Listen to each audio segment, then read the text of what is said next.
sikat na FM.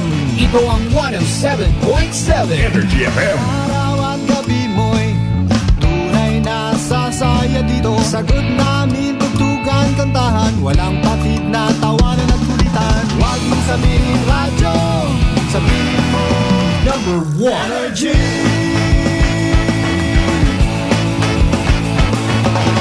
Ito ang 107.7 Energy FM. Sa bayong opisina, kotse, taxi at jeep. What? Tricycle, FX, bus na masikip. Palengke, internet, plaza, karinderya. Energy FM, nagbibigay saya. Huwag mong sabihin radyo, sabihin mo Number 1 Energy. Pangga, energy kaibigan mo. Pangga, energy ang numero uno. Agad tumango na at isigaw mo. Same, pero iba. Huwag mong sabihin radyo, sabihin mo Energy. Naka-energy na ba ang lahat? Lagi-lagi. Crime and Justice. Crime and Justice. This time check is brought to you by the St. Gabriel Medical Center Incorporated. Energy time, mga kasimanwa, alas 8 in punto na. Crime and Justice. Crime and Justice.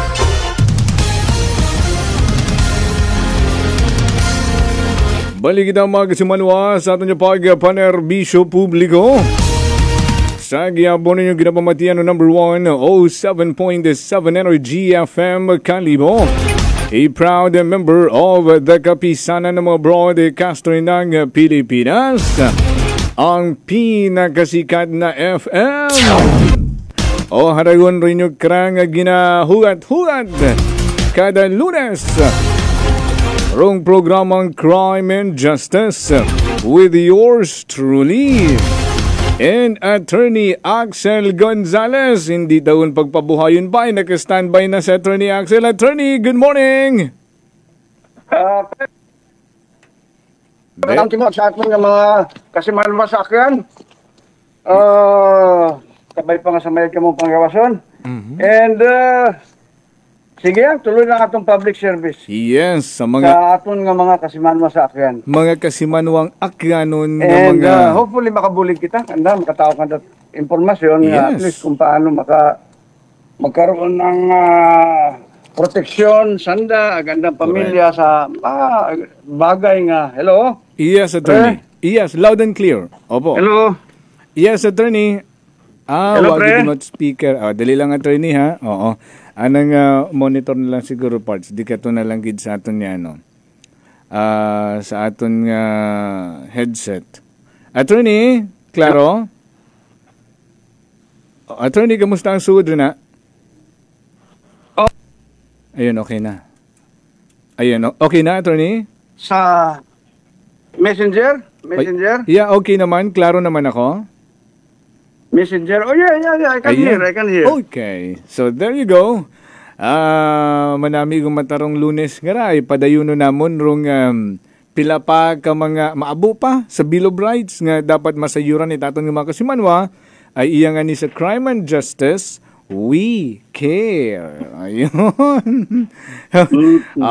Pilaw niya ni kita ka to? Pampilang 12? San 12 na natong natakel? Oo, but naumpisan yun natin durit o habeas corpus, ano? Yes. Bring the body to the court. Yes, habeas corpus. Natalakay na natin. Kung halimbawa nga ginatago it mga otoridad, pulis o kung sino, dotawor o kriminal, then you can file a writ of habeas corpus. Para in court. i-present dong Para i-present. gawas. Oo, kasi baka napatay na or whatever. Agad masayuran. Tapos, anyway, pre, pasakalihan muna natin do atong mga kasimanwa. Dignidad itakyan muna atong istoryahon. Yun. No? Sandali lang pa rin. Pasakali ka nga bago kita sa Bill of Rights. Yes. Kanaming topic, do mga akyanon gidbat anay mga hero ta kita Yes. we are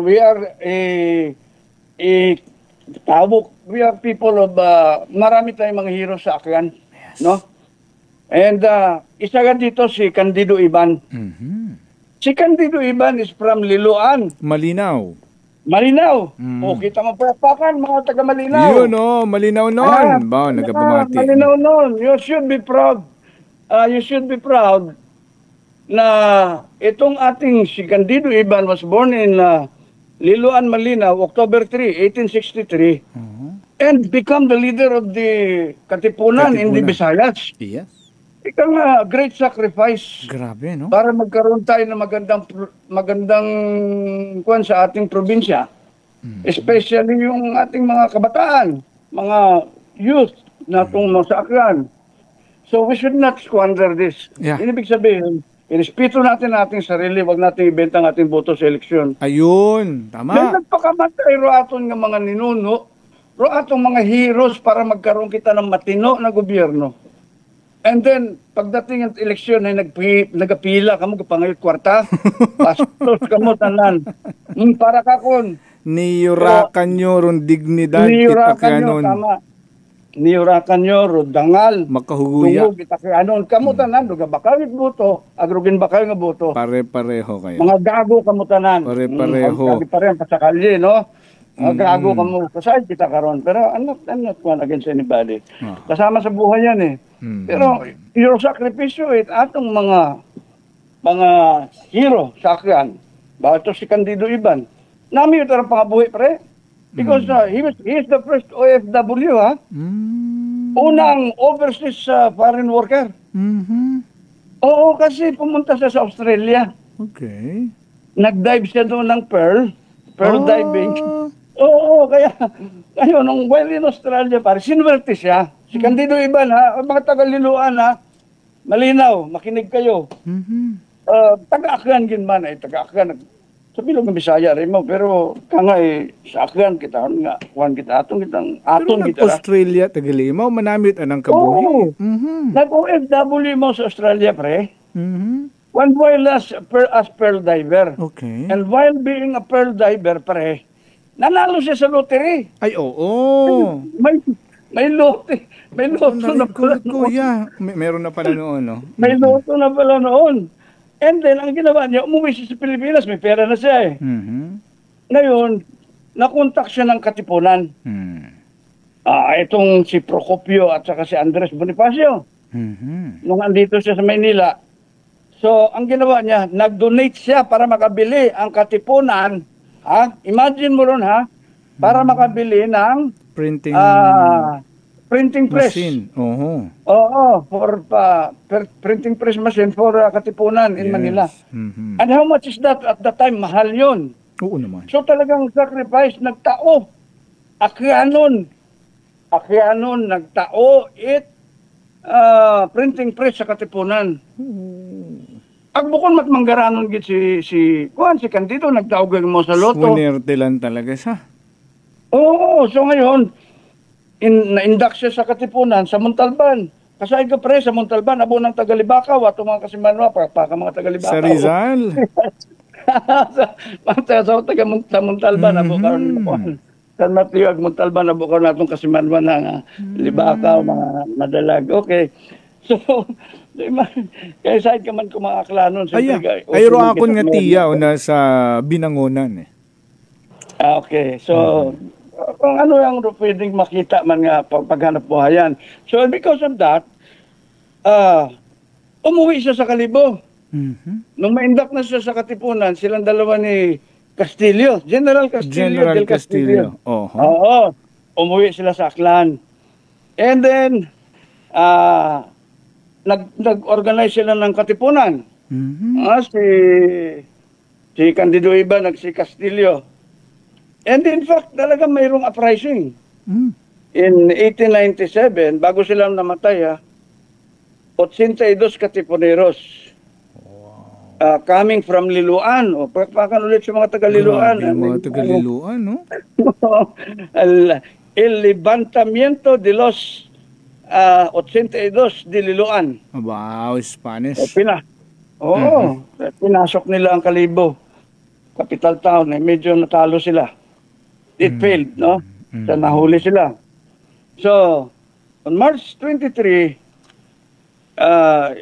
Because of that, nagkaroon ng kwan. Actually, nauna yata namatay si Del Castillo dito eh. So it's not kwan. Ang nangyari is pinasok din nila yung kwan, yung parang munisipyo sa Kalibo. Binaril siya si Del Castillo. And after that, inanap na yung mga leader sa grupo. Medyo kaya natuntun yung mga grupo dahil kagaya rin ng nangyari sa Manila. Nagkumpisal sa pare. So si Padre, I don't know, I'm not sure kung si Father Homie yata yun. Sinabi niya sa authorities, kaya pinaguhuli itong 19 martyrs natin. Punto is, itong 18, dahil patay na si Del Castillo, nauna namatay si Del Castillo. So ngayon, sabi, ang usapan ng pare sa mga authority ay hindi pagpatsyon. Dapo niyan. Ay, oo man ko no, sambay ko mga authority. Naloko na. Pero, nung mahuli na, pinag-execute sila. Galit na galit ang pare. Siyempre siyang nakonsensya. So, actually, si Castillo died ahead, pero yung 18, bali 18 ang pinatay na firing squad, March 23, 1897. So, kasama na dito si Candido Iban, si Benito Iban, mga Gabino Yunsal, mga kuwan ba, Mao Sando, Kuntang, yung Washington, mga ganyan. So, daya rasanda, we have this 19 martyrs of Kalibo. Now, si Kwan, pero Kwan nauna talagang Kwan nauna, kaya sa firing squad, mga 18 na pero, kinonsider na sila as 19 martyrs. Sinama na si General Castillo. Ang punto is, kasi grupo sila. Pero at that time, ang Aklan, hindi pa Aklan, Capiz pa. Yeah, part of Capiz. Kaya, ang pangalan doon, yung Liloan Malinaw Capiz, ang time na pinanganak si Kwan. So, yan ang binibigay nating trivia sa atong mga kasimanwa, nga kitang mga kanon, ay atong ginhalinan, atong mga heroes, mga bayani ng ating probinsya, dapat isa ang ayang natin doon ng sakripisyo. And they did not stand for Aklan alone. They have a great contribution in the entire Philippines, no, for donating printing machine sa Katipunan. Oo, walang pera Katipunan eh. Oo naman. So, we should be proud of the Aklanon. Tapos, kinabalik natin do dignidad ni kada isang kanon. Nga kita, ay mga honorable kitang tao. May dignidad kita. And we fight for our right. And that is the reason why dito na tayo sa ating Bill of Rights, pare. Yun. Pero ang ganda ng history na yun. How can you fight? Correct. Oo. Lalamunin ka na lang ng kalaban mo pag di mo alam ang iyong karapatan. Yes. Diba? Kung kaya lang nung panahon ng mga bayani natin, walang hustisya. Puro sakripisyo tayo para gumanda ang Aklan. Walang hustisya noon. Lahat ng convenience nila sa buhay, firing squad lang sila. Para maayos lang ang buhay natin sa Aklan. Para ipaglaban ang ating karapatan. Oo. So dapat wag natin ibalibala yan, paghihirap nila. Yeah. At lahat ng ating desisyon should focus on the heroism of the Aklanon. Yes. Hindi yung pera. Yung pera, nagmumukha tayong pera, puta na yun. Nagmumukha tayong pera tuloy. Anyway, kung noon pa lang... Hindi. Siguro sirko makaroon sa andang yubong mga 19 martyrs nga ron ba? Kung kasayin man lang ako makarang ginbalahura ninyo kami, huwag kami magpakamatay. Nag-enjoy lang kami. Oo. Nag-enjoy lang kami sa among kabuhi. Kung makarama lang galing ka mo sa dahil hirnasyo, di ba? Makahuya. Masyadong materialistic. Kung pwede yan sa bumangon, nag-uukon ka lang doon. Oo. So, anyway, ganyan ang buhay. Patuloy tayo sa paglaban sa ating karapatan. No? Sige. Kung dati, ro aton 19 martyrs, ruging paglaban ro atong karapatan, sa yuron taman kung ano atong mga karapatan para sa iba naton kung paano may paglaban. Bill of Rights. Okay. Balik Okay, kita, pre. padayuno na Attorney Axel, ro aton ngarang hinunanon. So, rumasunod, Attorney, after habeas corpus is... Yung kwan, I have one case before. The right of the person to a speedy disposition of their cases before all judicial, quasi-judicial, and administrative bodies. Aha. Okay, I have one case na kinasuhan ng, para yata, nanuntok yata ng police ito. Aba? It was 1990s pa. Oo. And ang prosecution, ako sa depensa, ay hindi pa dumarating tuwing hearing. Siguro mga 3 hearing hindi dumating. So I invoke this provision. 3 hearing na hindi dumating. Criminal case, nakakulong ang kliyente ko. Walang pampiyansa eh. Oh. Wala nga pambayad sa abogado pre. Abono pa eh. Ay, okay. Ako pa nagpapainom ng tanduay. Akala ko ikaw nagpapiansa. Yung puta yun na. Kaparantaduhan na yun. Sobra na yun. Wala na tayong pera eh. Okay. Pero kaya ko silang i-treat ng tanduay lang at coke. Anyway, Rum coke na pala noon. Ang sinasabi ng ating ng batas natin, shall have the right to speedy disposition. So ang sinabi ko sa judge, Your Honor, I invoke the right of my client to a speedy justice under Section 16 of the Constitution. Ay pinagbigyan ako ng judge, didismiss ang kaso. Dismiss ang kaso. Oo, that is what, yan ang ibig sabihin. Na speedy disposition of cases. Kaya tayo, kung mayroon tayong mga nakakulong, no, marami yan sa aklan, sa probinsya. Hindi ko alam, wala naman akong i-blame dyan. Pero kung minsan kasi ang pag-prosecute, it could be a public prosecutor, it could be a private prosecutor, we don't know. So sabihin na natin yung kung hindi sila nag-attend sa hearing, 2-3, and this is a criminal case, you can invoke the Section 16 ng Constitution to a speedy trial. Ayun. Okay. Speedy trial pare. Non-appearance in a court 3 times in a row. So, yun na yun. Oo, because this shows lack of interest. And actually, it's a constitutional provision, pare. Lack of interest. It is a constitutional provision yan eh. Kaya, nandun na rin yan sa Bill of Rights. Oo. So, gagawin talaga ng judge. I-dismiss niya yan. Ay, batiin ko muna si Attorney Janmar Barrios. Nakita kami last week. Oo, at nagpapaabot din siya. Kilala ko man na si Attorney Axel. Magaling man na yan. From Attorney Janmar. Kita kami last week. Usap kami. Okay, 17. Shoot! 17. No person shall be compelled to bear witness against himself. Talaga? Ganun pala yun? Halimbawa, itong mga kaibigan natin, mga kapulisan. Kuminsaan eh. Lalo na pare kung ang nahuhuli naman nila ay police character. Diba? Okay. Pero kahit hindi, may karapatan ako. Sige na, ito, sinabi, no person shall be compelled to bear witness against. Aminin mo na. Aminin, ako baliw.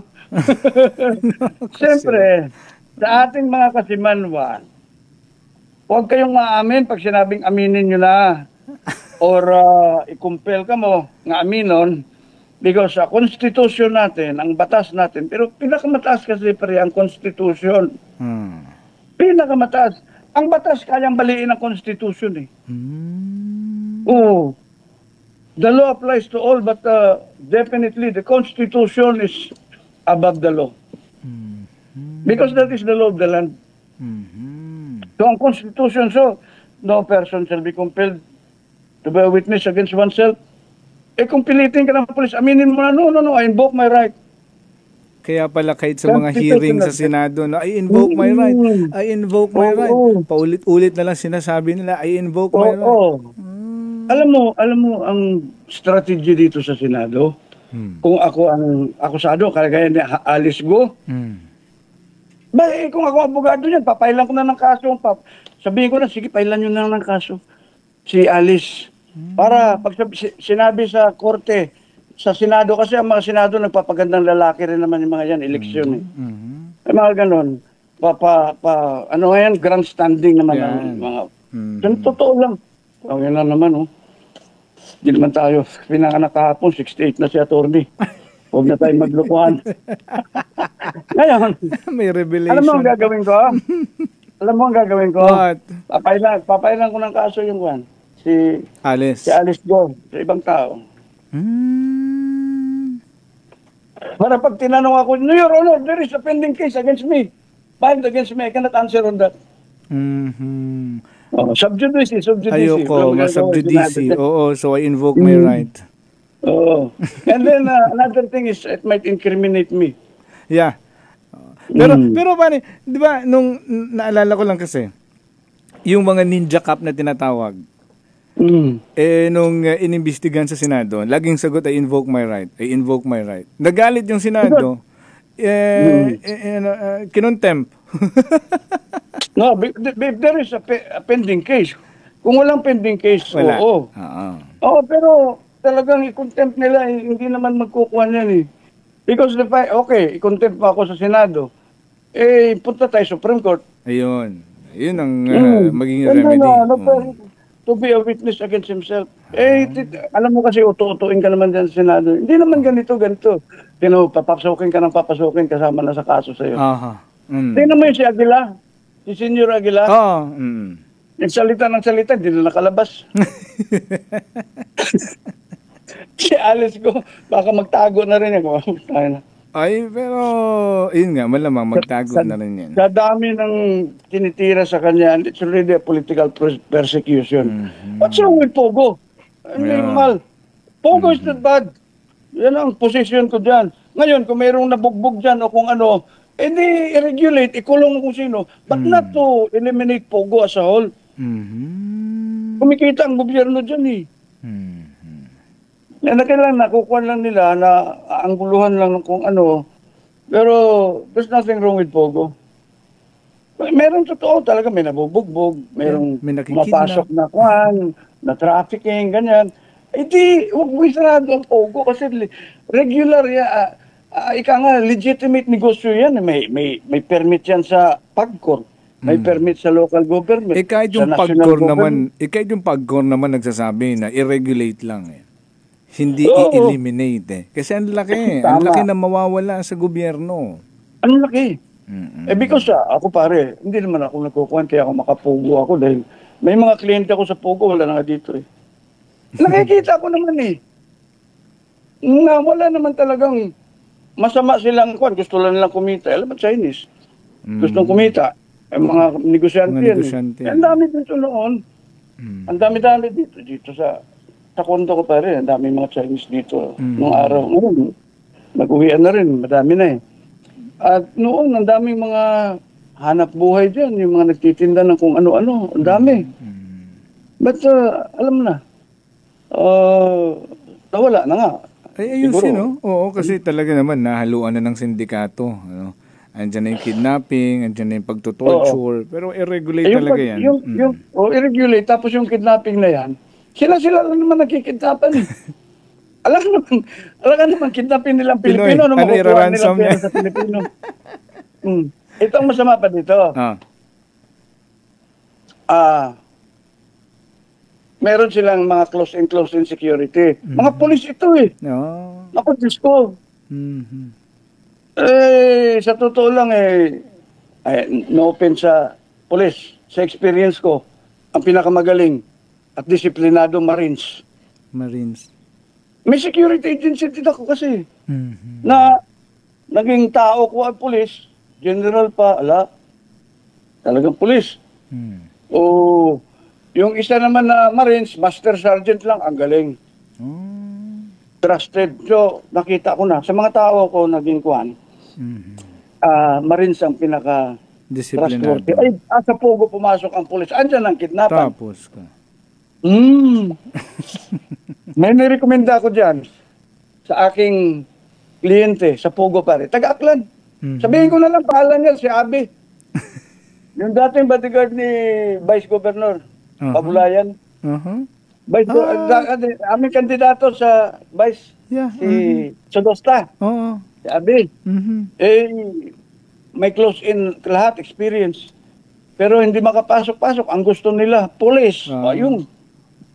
Taka ako, magaling si Abi, magaling mag-drive, magaling lahat yan. Kung nakikinig naman, Abi, magaling ka ako mag-drive yan, magaling sa lahat. Mhm. Mabait, ay, ang gusto nila, police. Police, Maynila pa. Tapos ka.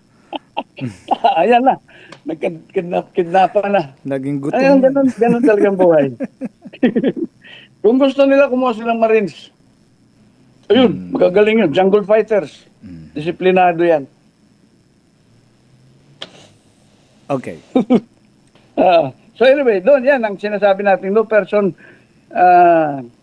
can be compelled to be a witness against himself. Okay? Ayun. 17. 18 pare. No person shall be detained solely by reason of his political beliefs and aspirations. Oh.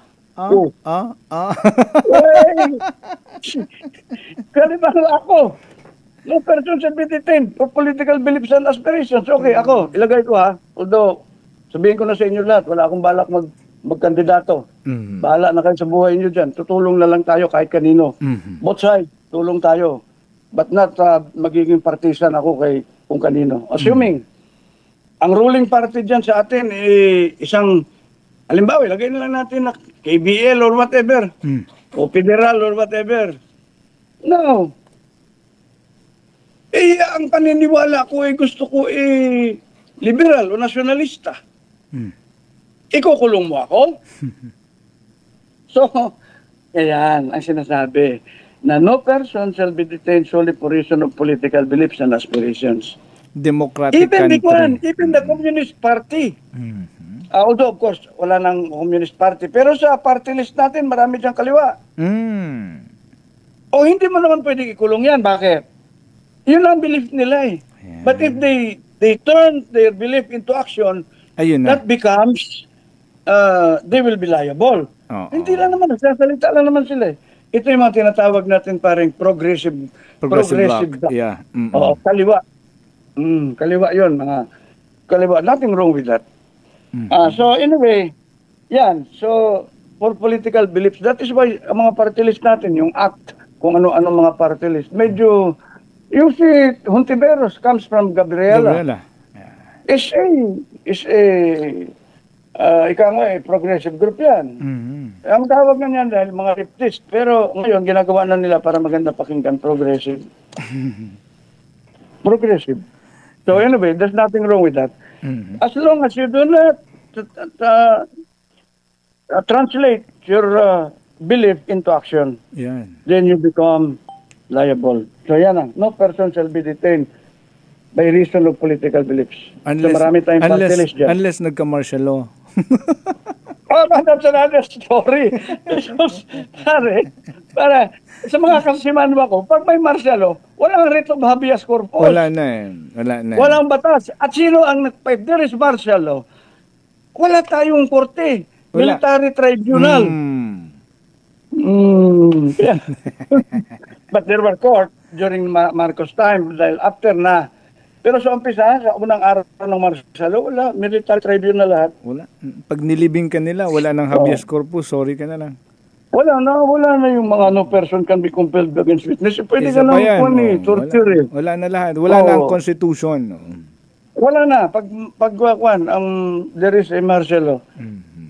Okay. But the point is, we have experienced this, sir. 1972. Buhay na tayo noon. Ang pinakamagandang takbo natin noon, yung unang stage ng martial law. Umayos. Sa ikaunlad ng bayan, disiplina ang kailangan. Doon ka wala tayong disiplina mga Pinoy kasi nung ginawa ni Marcos yan, ang tahimik ng Pilipinas, ang ganda. Ang problema lang, ang mga nakapaligid later on, nag-abuso. Took advantage of the power they have. But Marcos, binubulint ang taong yan eh. He's a good man. But ang nakapaligid sa kanya, ayun na yung mga nag-abuso. Hindi maganda, oo. Pero si Marcos is more on, gusto niyang maging mas maging magandang kanyang standing, maging hero siya or what. Hindi sa pera, hindi siya mahilig sa pera. Hindi niya kuha ng mga pera-pera na hindi. It's more on ang kanyang legacy. But of course, pag nagkasakit na siya ng lupus, at the same time, he is no longer in control. Yeah. Ay, nagpawardi-wardi na. Nasira ng martial law. Okay. So, What's next? Ano na ba tayo? 18? 19? 18 pre. What's 18? 19. 19. Excessive fines. What? Excessive fines. Excessive Nor fine? cruel inhuman punishment. May ganun din pala. Panggigipit? Oo. Something like that? Halimbawa, pare ito atin naman. Nahuli kang nagnakaw ng manok. Naakusahan ka, na find out sa korte na talagang nagnakaw ka ng manok. Tapos, sige, sinabi ng abogado mo, Your Honor, for the temporary liberty of my client. Parang gano'n, ano? Pwede ba 5,000 na lang? Sabihin ng judge, hindi pwede, 120,000. Wow. Puta, excessive Manok naman yun, manok lang nakaw. 100,000. So, something like that. So, ang excessive fines shall not be imposed or inhuman punishment or what. Excessive fines, mga fine na Unreasonable. Kaya nga may motion to reduce bail no? Yan, yung mga bail. But fine talaga, mahirap. Ang bail na may reduce, ang fine, animal. Ayun talaga. Pero discretion pa rin ng judge yun, no? Oo. Pero meron pala sa Section 19 ng Bill of Rights na hindi naman pwedeng mag-overstep the border. Yeah, dapat. It should be reasonable lang. Reasonable and commensurate to the crime committed. Huwag naman sobra. Manok lang tinakaw Magkano lang babili ng manok? 1.5, 3.5, tapos pa fine mo 100K. Parang wala naman sa ayos yan. So may ganun palang batas na pumoprotekta rin sa mga common individual. Ang fine pare mostly sa experience ko sa BP22. And di ba nakadepende naman yung fine sa status mo ng lifestyle? Like kung yung mga business tycoon, di ba? They can post a fine of 1 million pesos, pero kung mga common individual... Okay, ang bail nakadepende sa status. Ang bail. Oo. Ang fine nakadepende sa crime committed at sa judge gusto ng judge. Oo. I have problem with that right now. Laki ng binigay na fine. Wala nang kulong sa BP22. Pero doon ka tatagain sa babayaran mo. May problema nga ako ngayon dyan. Putang na yan. Palaban pa namin ng judge. Sorry yung pagsasalita ko minsan. Hindi talaga yung minsan pagsalita ko ng PIA. May kuwan lang ba? Yung instinct lang. Wala talaga, hindi ko. Ewan ko. Bahala na. Pasensya na. Apology po sa mga nakikinig. Okay. I'm sorry. So 19, 20, 21, 22, we have 3 remaining sections sa Bill of Rights, no? Balikan natin na Attorney, mabitaw lang tayo ng ilang mga reminders. Stand by, mga kasimanwa! Crime and Justice. Crime and Justice. Hello, my name is Ron Antriasian, and I've been a business development executive in the nutritional supplement industry for over 17 years. I choose Life Extension because they've been in the business for over 40 years. So come into a Life Extension clinic and pharmacy near you. Do it for your health. Ang Life Extension Medical Clinic and Pharmacy ay may libre pero quality na medical check-up araw-araw with medical doctor partners for longer life. At dito po sa Kalibo, pwede po kayong pumunta sa Rescate Building, Mabini Street, Kalibo, Aklan. Text and call 0917-318-1194. Gold Eagle Beer. Swabe nga pang relax. Karon, mas gipalami kontra sa miaging formulation. Kayahay nga abot kaya. Lami nga pang kondisyon para ugma. Himo ang lingaw ang pag-relax sa Gold Eagle Beer. Drink responsibly. 33 pesos SRP ra ang 320 ml ug 97 pesos ra ang King. Himo ang lingaw ang pag-relax sa abot kaya nga pamaagi. Palit na og Gold Eagle Beer. Drink responsibly. Best radio listeners of all time forevermore. Kayo yun mga pangga. Maraming salamat po and congratulations din sa inyo. Naka-energy na ba ang lahat? Maayong adlaw. Ako si Grushalan Espino from Iloilo. My friends made my life happier and brighter. Gani, they introduced me to MX3 Capsule. Masaligan ko ang MX3 Capsule kay cholesterol and fat-free ine. I also love MX3 Coffee. Plus points pa kay high sourciness ng calcium and vitamin C. I love MX3 just like I love my friends. Permi mo gid masaligan. Diri na ako sa tunay, natural at original. MX3. Mahalagang paalala, ang MX3 capsule ay hindi gamot at hindi dapat gamitin panggamot sa anumang uri ng sakit. Welcome mga ka-MX3. I am Denmark Alejandro para sa ating kwentong MX3. Kasama ko ngayon, syempre, si Ludi Bello o mas kilalang Tita Ludi. 64 years old, radio manager and news anchor dito sa Puerto Princesa, Palawan. At 15 years na siyang gumagamit ng MX3 capsule. Hello po, Tita Ludi. Hi, mabeauty pa din. Parang bagets ka naman sa 64 years old. Yung mamalit na bagay. Dahil yan sa MX3 ha. Kwento mo naman sa amin, ano ba ngayon ang ginagawa mo as a radio manager and news anchor? Everyday yan na nagre-read ng news. Tapos nagmamanage ako ng Smile FM. Nagdi-DJ din paminsan-minsan. Sabi mo nga, active ka at 64. Oo. Nagra-running ako every other day. Nagmamarathon. Tapos pag may schedule kami ng hiking, mga 3 nights kami sa bundok. Last November, umakyat ako sa Mount Apo. Madali lang. Mount Apo lang pala eh. Ayun, madali. Yun lang naman ang pinakamataas sa Pilipinas, di ba? At nagsusumba ka pa, di ba? Ay, ngayon, everyday. Yun siguro talaga. Yung alagaan mo sarili mo, sa pagkain, exercise, tsaka yung ano mo, outlook mo sa life. Hindi ako nag-smoke, hindi ako umiinom. And MX3. Bali, Tita Ludi, paano mo nakilalang MX3 capsule? May friend ako, nirecommend niya sa akin kasi ginagamit niya. Sabi niya, alam mo, lalo ikaw, may mga physical activities mo, itry mo ba? Tinry ko nga. Yung sa katawan mo ba, parang hindi ka nalalambot or malakas ang katawan. Kasi mga friends ko, pag tinatanong, ano ba yung ano mo? MX3, uminom kayo. Oo, kasi nakatulong talaga sa akin. Talaga lang gusto ko lang kasi nasubukan ko siya. Proven nga. At sabi mo nga, umiinom ka rin ng MX3 coffee. Ay, oo. Yung timpla niya, tama-tama lang talaga sa panlasa ko. Masarap. Healthy pa eh. Paano mo ma-describe yung naitulong ng MX3 dun sa physical activities mo like hiking, marathon, zumba? Kasi lumalakas ang pakiramdam ko eh. Parang malakas yung energy ko talaga. Actually, pag umaakit ako ng bundok, may baon akong MX3. Hindi pwedeng wala. Sabi ko nga last time, dapat pala nung umaakit ako ng Mount Apo, dala-dala ko yung box ng MX3. Oo, MX3 to. Tapos nagpakuha na ako ng picture, diba? Kaya video. Anong gusto mong ipayod sa mga bata pa lang na wala pa mga iniinda sa katawan? Ngayon pa lang, dapat alagaan nila yung sarili nila, yung healthy living nga na sinasabi, di ba? Sabayan ng food supplement. At kung food supplement, MX3 na tayo kasi proven ko na talaga siya. Talagang sabi ko nga, parang partner na siya eh. Partner na ng buhay mo. Kasi alam mo nga na malaki maitutulong sa'yo ng MX3. Thank you po, Tita Ludi, sa iyong very inspiring na kwento, no? At kung meron din kayong mga kwentong MX3, sabihin nyo lang sa amin para naman ma-share din natin to sa lahat. MX3, dito ako believe. Sa halagang 60 pesos lang, makakatulong ka na, protektado ka pa. Maaari ka nang maging bahagi ng Philippine Red Cross Membership Program.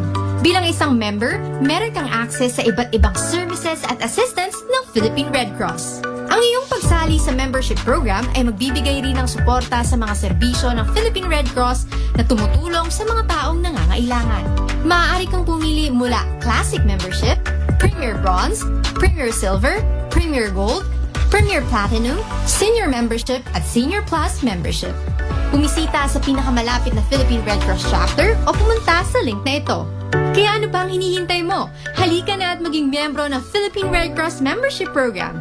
Dahil dito, nakatulong ka na, protektado ka pa. Pagbibili ng gamot, dapat subok, dapat trusted, dapat dekalidad. Alagang Unilab yan, alagang Unilab yan, alagang Unilab yan. Mula kalidad ng gamot at vitamins ng Unilab at RightMed hanggang pampaganda ng UL Skin Sciences, alagang Unilab yan. Sa Facebook, ang daming live viewers. Sa YouTube, ganun din. Hay, di naman sa pagmamayabang ha. Classic talaga. Achuchu. Kasangga, saan nga ba mabibili ang Mart Cafe 5-in-1 plus 1 coffee mix? Generica Drugstore. What about Mart Cafe 10-in-1 plus 1 with brown rice extra? Generica Drugstore. Paano ang Mart Choco Mix 9-in-1 plus 1? Generica Drugstore.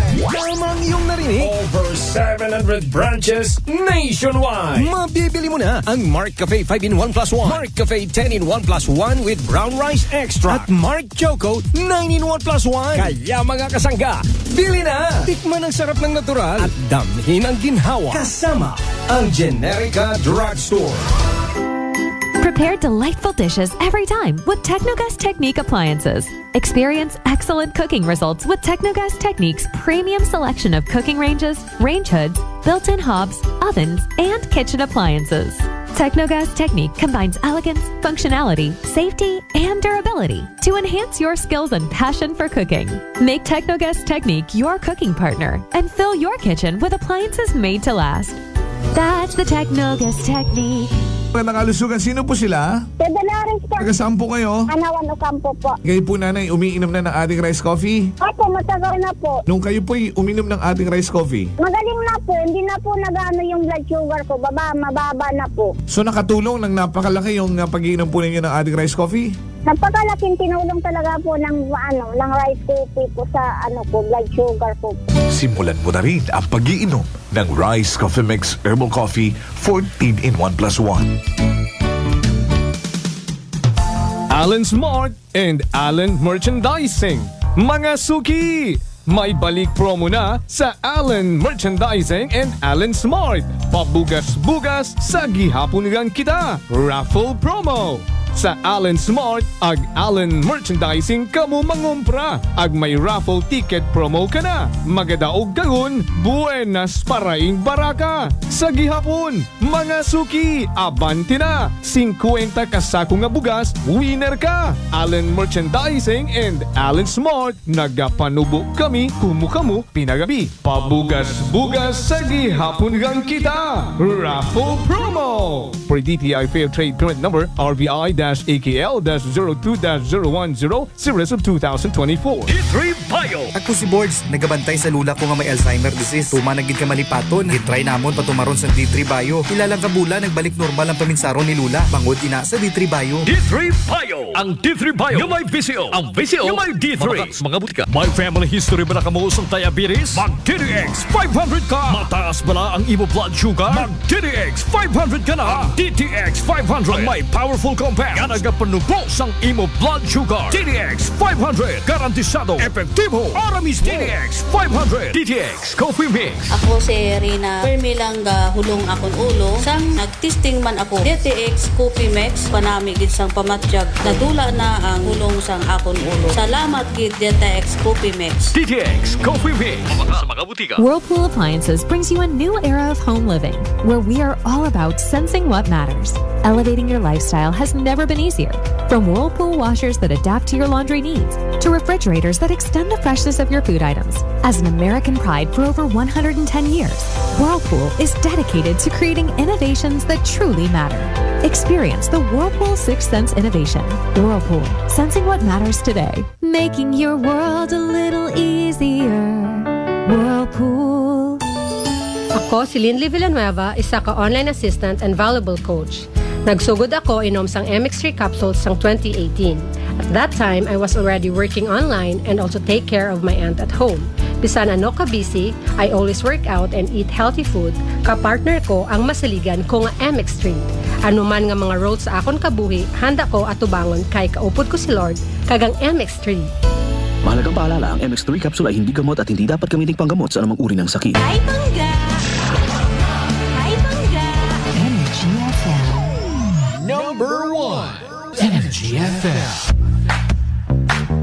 Nagapalang dulong pala ang imo panulukan. Magalingin pala ang imo nga ulo. Masami nagkapangihi. Masami ginauhaw. Si may diabetes ka na. DTX 500 na. Ang DTX 500 ang may powerful compounds nga nagapanubo sang imo blood sugar. DTX 500 garantisado. DTX 500 D3 Bio with Physio. Ako si Darlene, isa ka full-time law student. Mas hapos kag mas madasig ko mamemorya ang akon mga tulunan tungod sa D3 Bio. Amo ini ang ako nangin sekreto sa law school. D3 Bio. Ang D3 nga may Physio. Ang Physio nga may D3. D3 Bio. DTX Coffee Mix. Si Jerry Tukay, madugay ko na naguntat pangapi mangod sa acid reflux. Apang sa pag-recommendar sa amigo ko sa DTX Coffee Mix, iwat nagbalik uyon ko sa pagkape. Mangod na dula ang pag-aslom kag ang acid reflux. DTX Coffee Mix. Mabaka sa mga butika. Best radio listeners of all time forevermore. Kayo yun mga pangga. Maraming salamat po and congratulations din sa inyo. Naka-energy na ba ang lahat?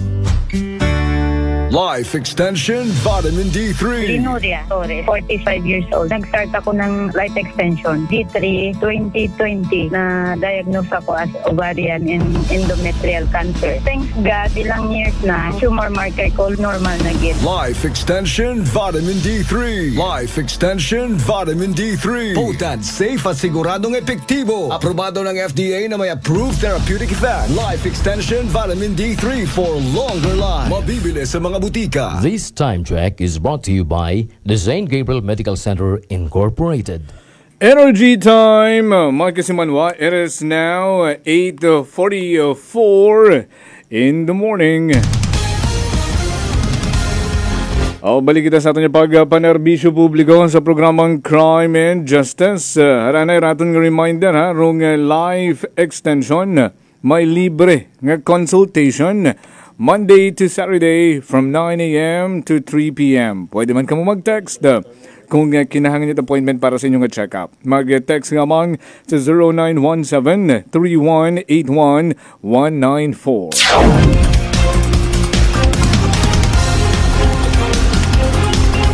Balik kami ni Attorney Axel. Attorney, welcome back. Yes, pre. Oo, may dahil nga gahon naman sa atong kapamati sa programa sa Energy FM. Thank you, Public Attorney. service. Yes. Because we care. We care. Sa crime and justice, we care. We have... kami ginapangayo kinyo bisan bakod. We just care. Exactly. We just want to serve. Yun. Ang gabayad sa kamon karay si Lord. Yun. Agree. Amon nga gabayad kamon sa amon nga pagkuan kinyo ay si Juan para makabuli. Bisan wa kami kapanukot. We have 3 remaining to tackle no sa aton nga Bill of Rights. So we are on the 20th. Yes, but bago tayo pumunta sa 20th pare. Yung before the advent of this constitution, meron tayong meron tayong death penalty. Ay, talaga? Di ba, naabutan pa, may namatay pa noon nung panahon ni Erap, yung yung na electric chair. Oo, electric chair. Nagka-movie pa noon. Electric chair, kung may yata, poison yata yun, rape yata or something. But yung iba naman, thereafter, yung mga ibang nakasuhan na sentensyado ng death penalty, hindi na nasama. Ang nawala na. Reduced to reclusion perpetua. Reclusion perpetua na until now, no? Wala nang death penalty ngayon. Habang buhay na pagkakulong na lang. Nagka-movie pa nga yata yun no? Yung yung story nung nahatulan na yun ng kamatayan. Basta it's during the time of Erap yun. As president. Pero thereafter, ang Congress nag-come out na ng batas na actually nasa Constitution kasi natin, Congress provides for the abolition of death penalty. So nawala na ito. So ang imbis na death penalty, so ngayon yung mga gago, kung magre-rape kayo o yung mga drug pusher, hindi na kayo papatay. Hindi na kayo ma-electric chair o kung ma-death penalty. reclusion perpetua. Ang problema dito sa mga loko-loko na ito, pag nag-reclusion perpetua, itong mga drug pusher, andun sa loob ng Mandaluyong, Muntinlupa, tuloy ang negosyo. Nagkakaroon pa sila ng networking. Mas malaki ang kanilang network. Kasi nagkikita-kita sila doon. Anong kaso mo pare? Kosa, anong kaso mo? Illegal drugs, Kosa. Saan ka nag-ooperate? Pareho tayo ng kaso. Mag-join forces tayo. Yung mga Chinese na doon. Na mga financier. Kaya kita mo yan. Yung mga dyan nag-umpisa. Actually, dyan ang gagaling sa Muntinlupa. Lumapad pang asset. So, the point is, ano tayo magawa? But okay naman yung reclusion perpetua. But yung dapat i-regulate lang. Kasalanan din ng ating mga tao yan sa Muntinlupa. Kasi nalalagyan din naman sila. Oo. Hindi nangyayari yung mga kalokohan dyan sa Muntinlupa. Kung matitino sila.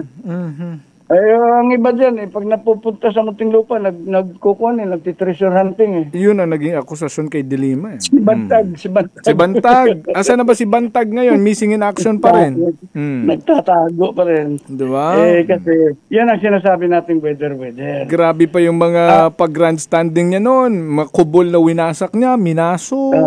Lahat. Greyhound operation. Pero hindi pinakita yung kanilang treasure hunting na malalim. Sabi niya, gagawin daw niya scuba diving. Diba yan? Lulukuhan na naman tayo yan. Naging mass grave pala. Siyempre, hindi naman pwedeng hindi alam ni Presidente Duterte yan. Yan. Kanyang kalaking programa, pag kanyang kalaking project, naghukay ka ng kung ilang gaano kalalim na kwan, tapos sabihin mo lang. May mga heavy equipment doon. Hindi malalaman ng national government. Nagtitreasure hunting ka lang. Nalaman mo lang kwan yan. So yan lang kwan. So actually, ang reclusion perpetua, always remember this. Sa tanang nagapamati sa akin, ato mga kasimanwa, ang reclusion perpetua, life imprisonment yan. Pero ibig sabihin na life imprisonment na talaga. Ang maximum niyan is 40 years.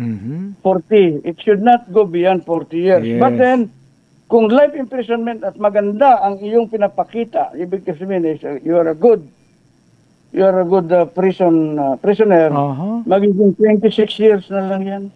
May ganun din. 26 years na lang kung matino ka by applying the GCEA. Good Conduct Time Allowance. Yun. Ito ang nangyari noon kay Juan. Kay si Mayor Sanchez, Calauan, Laguna. Okay.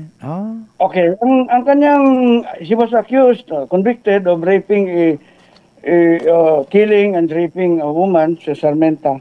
Yes. At saka yung lalaki. Naalala ko na, oo. So ngayon, actually, ang GCT niya, lalabas na siya 26 years na siya nakakulong biglang sumigaw si Trilon. Sumigaw si Gordon. Senator Franklin Drilon and Senator Mancato si Gordon. Tsaka nagtulong-tulong ng mga UP. Hindi siya nakalabas. Na-stop yun. Pero palalabasin na siya ni Juan yung nakakuha na siya, ilalabas na Nabilangan na. Nabilangan na. Conduct time allowance Ang dami pang sinabi-sabi, hindi ka entitled dyan. Sino ba sila? Hindi naman kayo administrator ng prison. This guy yung kalaban palagi ni Trillanes na sa Magdalo. Yung naging custom commissioner din. Tapos pumalpak and then napunta naman siya sa prison. Very loyal kay Duterte. Kalaban ni Juan ni Trillanes. Ngayon, papalabas na niya Biglang kung ano-ano, hindi, you are not allowed. Hanggang namatay sa loob. That was COVID time. So sabi ko, the blood is in your hand.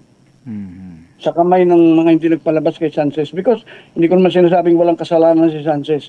But the law says, you are entitled to go. And the officials of the penitentiary says, you are allowed to go. And here comes the senator You're not raising allowed. avaricious. Dahil kasi UP. Alam mo sa atin, UP. Oh, ito, pareho. I'm not against, I'm not casting aspersion on UP. Point is, the Philippines is one of the most corrupt country in the world. Okay? Tingnan mo kung sino ang mga opisyal ng Pilipinas, kung saan galing. Tingnan mo ang mga justices kung saan galing. Not sure, but I'm not casting aspersion on anything. Dapat gawa ng paraan nila yan na mawala tayo sa listahan ng most corrupt country in the world. Corrupt countries. Dapat they have to do something about that and to show na talagang maayos ang kanilang diskarte. Otherwise, wala mangyayari sa Pilipinas. Sayang naman. So, yun ang kinukuhan ko ngayon. Good conduct time allowance. Isa yun. Yes, sa mapapaaga ang labas mo. Ano naman yung parole? Yung parole is kung na-serve mo na yung isang kaso ko pala pare. Yung si Jobel Bait, yung sa Libakaw, yung bumarel. Yeah. Guard yun, di ba? Security guard yun? Yes, security guard sa Libakaw. Yung binaril niya yung Chinese. Now, para sa kaalaman ng ating kasimanwa sa Libakaw, sabi ni Jobel, so tuloy pa ang hearing namin, yung kanyang penalty, 6 years or 8 years, whatever. Sabi niya, Tony, wag na tayo mag-appeal. Tama na yan. Kasi naka 8 years na ako dito, more or less. So labas na ako, parol na ako, mag-a-apply daw siya ng parol. So, nagdadalawang isip ako na very risky, withdraw ko yung aking appeal. Pero siya mismo nag-withdraw eh. Winidraw na niya, nag-instruction siya sa Court of Appeals. Court of Appeals pa lang pare. Baka dumating na Supreme Court yan, baka inabot pa ng 15 years. Ayun nga ang problema. Nakakulong siya ng 15 years. So sabi niya, pwede na ako maparol. Entitled na siya sa parol. So, huwag na natin ituloy. Pero hindi ako naggalaw dahil kasi in-expect ko na pwede ko pa rin mapawalang sala siya. I-depensa ko siya. Self-defense. Self-defense. Pero, siya mismo, yung kliyente, nagsulat sa Court of Appeals. Na wini-withdraw na niya yung appeal. So, wala akong magawa. So, nag-withdraw ng appeal. Wini-withdraw lang namin ang appeal. So, nag-note sa akin ng Court of Appeals, ito, taga-Libakaw, makinig kayo. Manika, taga-Manika ito. Mababait ang mga taga-Manika. Kaya lang matapang. Ang ganda ng lugar nila. Oo, pero matatapang ang mga... Hindi lang taga-Manika, basta Libakaw matapang. Hindi, pinakamatapang na... Ang Libakaw. Libakaw. Ginagag na to talibong pag di kagabo. Pero pinakamatapang ang Libakaw nun. Huwag na tayo magsabi. Mga kabalibon nun, mabilis tumakbo yan. May motorsiklo eh. Ang Libakaw, barefooted lang. Pero ang Libakaw nun, matapang talaga. So ngayon, sabi niya, di ko na ako, lalaya na ako sa parol. So ngayon, yan ang status ni Jobel Bait. So, okay na. Sabi niya, okay na ako tuloy dito. Makalabas na ako. So, from life imprisonment hanggang 6 or 8 years lang. Wala pa. Wala pa. Sobra. Labas na siya dapat. Hindi ko na alam. Hindi na ako nagtanong. Bahala na siya. Wala namang report eh. Kasi wala na akong communication. Once na nag-withdraw ka na as lawyer, wala ka na. Wala ka. Hindi mo na alam kung ano nangyayari sa kaso. So, ayan ang kwan. Yung sinasabi ko sa inyo, pag ang inyong pamilya nakasuhan ng life imprisonment, hindi yan life imprisonment hanggang mamatayan sila sa loob. Maximum of 40 years. Maximum of 40 years kung nagapinanugot mo to suod, ay pinaugtas. Sagad, gidi mo sa 40. Pero ga-attend mo mga prayer rally ito. Okay? So, 26 years lang. Yan ang nangyari kay Sanchez. Dapat si Mayor Sanchez nakalabas at hindi na COVID. Because of GCTA. Ngayon, ang style naman, tama yung sinabi mo na pinangadji ka. Actually, hindi ko naman sinasabi, I'm not casting aspersion on my friend. On my friend, Bishop Bilheka. Si yung tatay ni Greco, family friend. si Butch. Di ba, bata pa siya, nakapatay, something like that. Nung makulong siya sa Iwahig, nagtayo siya ng kuwan, ng religion. Yun ang pastor, kaya nga pastor, yung bishop. Meron siyang vineyard. Nagpupunta rin ako doon, nagsisimba rin ako. So, if you do that, nababawasan ng ilang percent. Hindi ko sinabing ginawa niya yun para mabawasan ang kanyang penalty, ha? Dahil kasi, alam ko namang nakita naman niya talagang Diyos. Talagang pag nagsalita siya, yun na yung turning point ng life niya. Oo, he really meant the what he says na about the Lord. Of course, pero pag gumawa ka ng ganyan, sobra-sobrang bawas, palabasin ka na kaagad. Pag sariling kuhan, makakalabas ka na kaagad. Sobra pa sa GCPA yan. Ipaparol ka na niya. So, kaya pag ako nakulong pare, magtatayo ako ng religion. Papakuan ko sa second. Tapos bahala na. Tapos magkuhan. After that, labas ka na. Tinuruan ko pa yung mga loko-loko. Pero hindi naman lahat may diskarte. The point is, what I'm trying to say, yung mga biro ko, huwag nyo masyadong tutuhanin yan. Ang sinasabi ko lang, ang sinasabi ko, kung gusto mo na hindi magtagal sa jail, tayo ka ng relihiyon mo o mag-preach ka about the Lord. Lalabas ka kagad. Saan ba naging Muslim si Robin? Sa kulungan na. Nung nasa labas yan, Jehovah's Witnesses yata ang pamilya niyan So, ngayon, nung nakulong siya, para may mga baril yata Yeah. Nahuli sa kanya. Yeah, madami yun. So, yun, tapos nung nasa loob siya, naging kwan siya, nag-convert sa Muslim. Pinardon siya ni Ramos. During the time of Ramos, nakalabas siya. Ayun, senador na. Number 1. Ba talaga? Yeah. Because nakuha. Ganun talaga nung araw pare, ang nagna-number 1 sa Senado, yung mga top-notcher sa bar. Exactly. Tanyada, Jokno, Salonga. Ayan, yung mga Philippine Constitution. Marcos is bar top-notcher. Senior, senior. Quezon is bar top number 1. Mga ganun. Kaya noong araw, pare, sinasabi, pag gusto mo magpolitika, mag-aral ka ng law. Abuga siya. Mag-top-notcher ka. Si Godofredo Ramos, the father of Baclan, is a lawyer. Okay? Ngayon, kung gusto mo magpolitiko, mag-artista ka. Gano'n na ngayon ang kalakaran. Magtayo ka ng kuwan, kaya ni Mag-artista ka muna. Si Tulfo, number 1 sa survey sa presidential. So, ganun, malaki, nag-iba ng panahon Iba. Pero makikita mo ang quality ng tao pag abogado. Tingnan mo pag nagsalita si Nagdirilon, si Pimentel, si Coco, Pimentel, top-notcher yan. Top-notcher yan, number 1. Pero hindi yan maingay, pero matalino yan. Number 1 yan. So, ganyan, sina Angara. Yung iba dyan, papakyot na lang. Kasi kung andyan ka sa korte, sa plenary, lawmaker, magsasalita ka. Wala kang lawyer na kasama. Siyempre, ang lawyer mo, hindi naman pwedeng humarap dyan. Nagtitext na lang. Kaya yung mga hindi lawyer, may text yan. Itong sabihin mo, ma'am, senador, itong sabihin mo.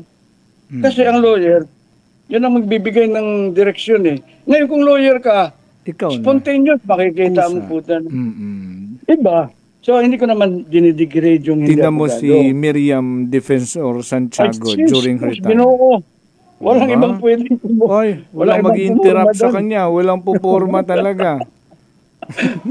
Sinadrilon nala. Ang dami din naman magaling. Na-interview ko si Frances Tolentino a week ago. Kausap ko siya sa program.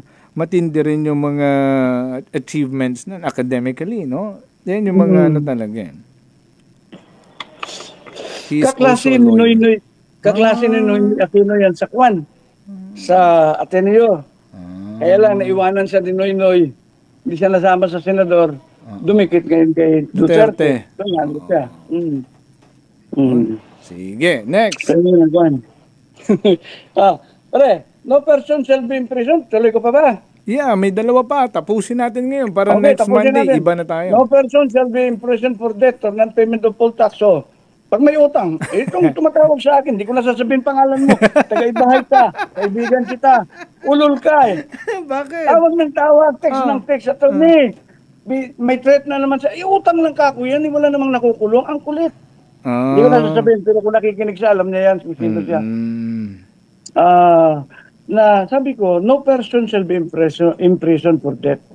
Kung may utang ka, hindi ka makukulong. So yan ang constitution natin. Unless kinasuhan ka na istapa. Yung stapa ba yun eh. Stapa yun eh. Ito ba yung mga yung mga lending na yan? Yeah. Mga nakikinig sa akin may mga utang. Allah. At saka mga lending nito, loko-loko to eh. Ang taas-taas ng interest. Yun. Bayad ng principal eh. Yung interest, andun pa rin triple. Hindi kalokohan yan. Kalokohan yan, kagaguhan yan. Kawawa at ang taga-aklan dyan. Ang gawin ninyo, huwag kayong magbayad. Sino may sabi? Si Atty. Gonzales. Pag may utang kayo, huwag kayong magbayad. Hindi kayo makukulong. Especially if unreasonable ang interest. May interest na malaki. May penalties pa na malaki. May kung ano-ano pang charges. Kawawa naman ang klanon. Luloko mo kami. Luloko nyo kami mga creditor kayo eh. Kaya ang sabi ko, huwag kayong magbayad sa utang. Hindi kayo makukulong. Mumurahin na kayo sa social media. Di murahin nyo rin. Pag sumobra, ipasa-libel, ipa-crime. Cybercrime ninyo. Marami dyan. Kasi, ito halimbawa, meron talagang financial na institution. Ang ginagawa pag may utang, hinaharas nila. Yan ang nangyari sa aking kliyente. Ako, hindi ko na sasabihin. Hinaharas nila. Andito na ka sa barangay, gaganito na namin, ganyan, makukulong ka. Dito, huwag ka maniwalaan. Walang kulong sa utang. Hindi pa rin naniniwala sa akin. Gusto ko na sampalin pag nakita kami. Tatakot pa rin siya. Baka yung kinatatakutan niya yung threat. Pero sabi ko, hindi ka na nga makukulong. Buhay ito. Last one na tayo. Finally. No person shall be put. 21 pare. Maganda ito. Double jeopardy. Double jeopardy. Okay. Ibig sabihin, halimbawa, si Juan ay naakusahan nagnakaw ng kalabaw. Sabi ng korte, kulong ka, convicted ka. Okay. Nakulong siya, mga 3-4 na taon, whatever. Paglabas niya, paano ko ba ilalagay ito? Hindi ko maiikuan eh. Pero ang double jeopardy kasi, nakita niya ngayon yung kalabaw. Hindi pala ninakaw. Naitabi lang. Nanakawin niya ulit. Tapos kasuhan siya ng panibagong pagnanakaw ng kalabaw, double jeopardy. Hindi ko pare, sandali, ayusin ko lang ang forma ko ha. Pero pwede yan, pwedeng erase yan. But I want to come out with a double jeopardy. Na, halimbawa, kinasuhan ka ng, how can I say, that's double jeopardy. Nakasuhan ka ng isang crime, halimbawa, and then, na-dismiss. Pag nanakaw, halimbawa, na-dismiss ng korte. Tapos dinakawan ka ulit, kinasuhan ka ulit ng pagnanakaw. Same offense. Hindi na pwede. That is already, no person shall be twice put in jeopardy for the punishment of the same offense. So parang hindi na pwede mabali yung desisyon ng korte? Hindi na. Kung ano yan, double jeopardy yan. Very common yan sa korte. So parang pala, attorney, like for example, etong si Juan, pinasok daw yung bahay ni Pedro. So, kinasuhan ni Pedro ng robbery. Nung nasa korte na, dinismiss ng korte. Walang probable cause. Hindi matanggap ni Pedro. So, kinasuhan niya ulit. So, hindi natatanggapin ng korte yun. Sasampalin na siya ng korte. Na may Because personal that is double jeopardy. No person. Hindi dapat. Pag kinasuhan ka na ngayon of the same crime, same offense, hindi ka na pwedeng kasuhan ulit. Whether it was dismissed or hindi na dismissed, hindi ka na pwedeng kasuhan. Napakakuan itong jeopardy na ito. Double jeopardy. Matigas itong kuan sa criminal case. Pero kung ibang offense naman, same case, robbery, pero ibang victim ang nag-file, walang problema yon. Pareho na rin yun. Basta same offense. Kahit na si Juan o si Pedro ang mag-file, pareho na rin yan. You cannot put twice in jeopardy ang isang tao. Aba, ang daming natuwa. Hindi talagang kuha na kasi ang sinasabi nga dito sa Constitution natin, if an act is punished by law or an ordinance, conviction or acquittal under either shall constitute a bar. So, ano ba yung ordinance? Halimbawa, may sabong ng manok. Nagsabong, nahuli, na-convict ka na. Okay, or na-acquit. Na-convict or na-acquit. Okay. Hindi ka na pwedeng kasuhan ulit. Hindi ka na pwedeng kasuhan ulit. Either kung na-convict ka or na-acquit, hindi ka na pwedeng kasuhan ulit. Hindi na pwede. Yung mga nagre-refile ng case, yun ba yun? Yes, pwede yan. Masyadong malalim ng explanation yan. Hindi ko na masyadong makuhan yan para sa namamaga pamati. Pero BP22, kinasuhan ka, talbog na cheque. Tapos kinasuhan ka ng stapa, talbog na cheque. Hindi pwede dito ang double jeopardy pa rin. Okay. Kasi ang talbog na cheque under BP22, iba ang treatment. Ang talbog na cheque under stapa, iba ang treatment. So you cannot invoke, ibang batas ang stapa. So you cannot invoke double jeopardy. Parang ano ba yun? Parang quorum shopping din. Forum shopping din, parang ganun. Hindi iba talaga naman, kasi acquittal, talagang acquittal. Parang ganun dahil kasi res judicata eh. Sa kuwan kasi, ang res judicata, already may decision na yan. Hindi mo na pwedeng mag-file ka ulit. Parang ganun eh, double jeopardy. Ang res judicata is used more on civil cases. Siguro ang double jeopardy is really in the criminal case. Ayun. Wow, natapos natin ang Bill of Rights for... Last na pare, last. Meron pa yung 22. No. No ex post facto law. What's that? Ex post facto law or bill of attainder shall be enacted. Ibig sabihin, halimbawa,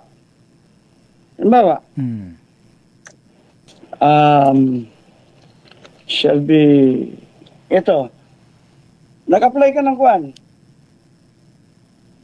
Nag-apply ka ng sabungan. Okay? Sabungan, napakahirap nitong mag-apply dyan sa probinsya. Napakalaking gastusan dito.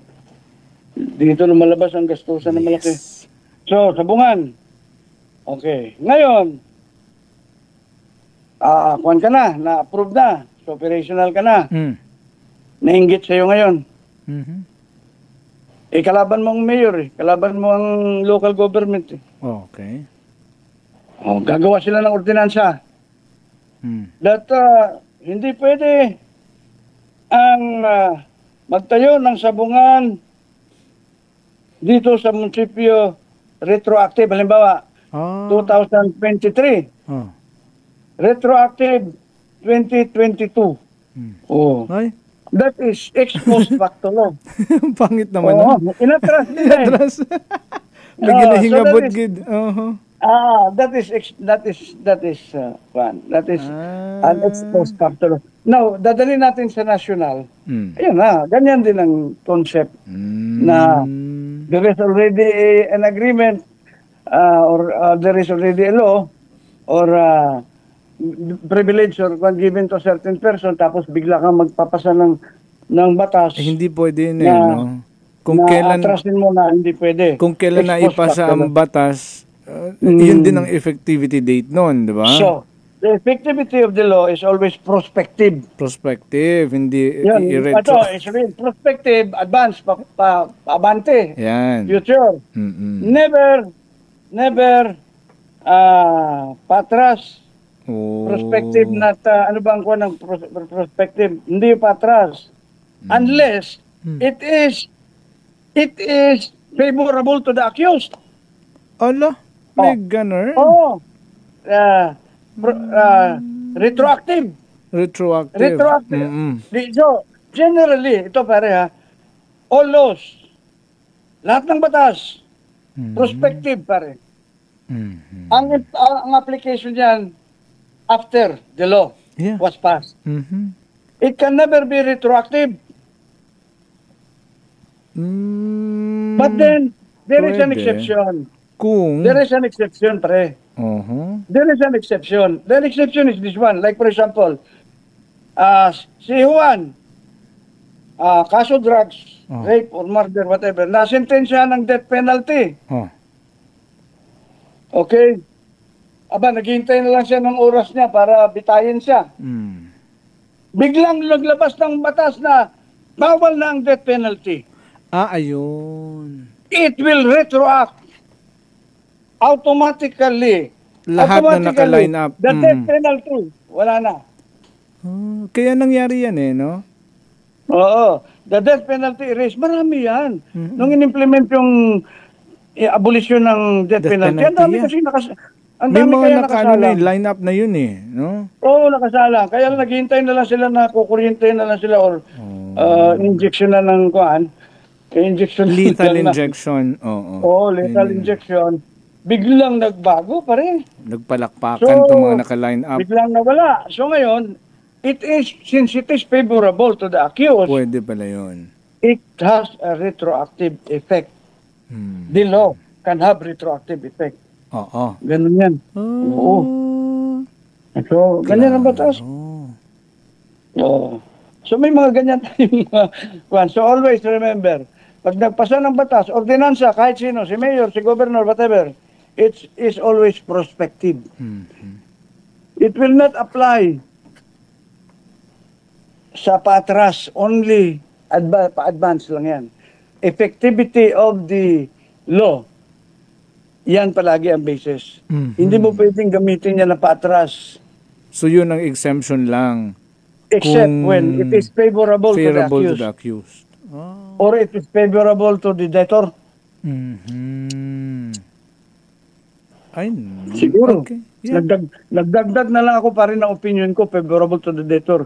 Pero parang ganun imagine mo kung bangko, di ba? Impose sila ng kung ano-ano. Biglang nag-come out ng kwan.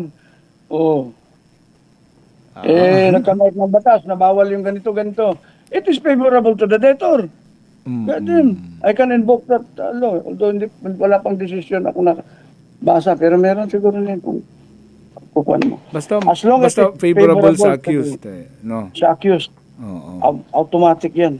Ayan. Okay. Wow. 9:16. Attorney. At natapos din natin dong Bill of Rights. Next Monday. Pag-isipan mo gumana kung ano ratan nga pagkatalakayan. Ano gusto mo? Tirahin natin citizenship, si Alice Go? Ay, maganda yun. Pwede yun. Medyo nagiging magulo na pa naman ang usapin at bigyan natin ng kaklaruhan. Next week, we discuss the Alice Go citizenship under the Constitution. Applying the Constitution of the country. Ang dami nito. Hindi kasi yung opinion. Hindi opinion ng mga lukutoy. Yun. Ay, ang dami niyan sa YouTube, sa kung saan social media. Kasi naman pare, pag ako nagsasalita, hawak ko libro ko, tangina. Yun, ang maganda. Hindi naman ako magpawarde-warde. I always guided ako ng kuwan. Kaya pag nagsalita ako, hindi naman talaga sure ball. Pero sure ball kasi kaharap ko libro ko dito. Binabasa ko paano. Paano ko makapag-debate kay Atty. Gonzales? Hawak ko libro. Attorney, thank you so much. Yung mga message bago tayo magtapos. Sa atong mga kasimanwa sa Akyano, kita mga Akyano, hero kita tanan, pinanggalingan natin, Candido Iban, from Liloan, Malinaw, Aklan, pagpakan natin mga taga Malinaw. And sa susunod na natin ng mga programa, we will discuss other heroes of Aklan. Wow. Para ibigay natin sa inyo yung feeling na tayo ay mga dungganon nga lahi sa Aklan. Yes. Doon, pre. Thank you so much, Attorney. Sa Crime and Justice Week here. So thank you sa masuki natin ng mga taga-pamati. And Attorney, you have a great week ahead. Thank you so much. Yes. There you go. Nabatayan natin, Attorney Axel Gonzalez.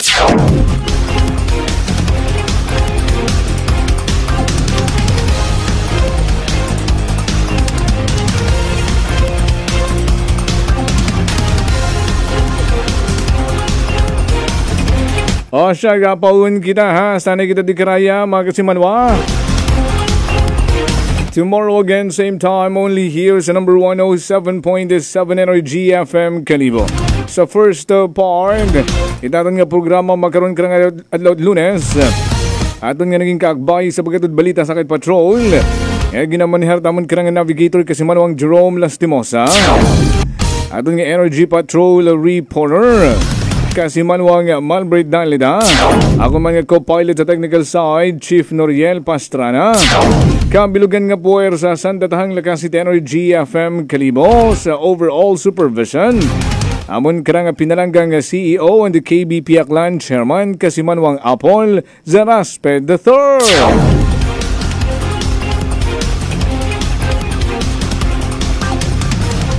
Para sa patas ng may tagipuson nga pagpanerbisyo publiko, makikialam po kami dahil may pakialam. This is your certified cool guy in charge. Kasimanwang Jofel Perucho magpusa with Energy FM Kalibo. Kasimanwa ko, palangga ko. Prangkahan! Prangkahan! Crime and Justice. Crime and Justice.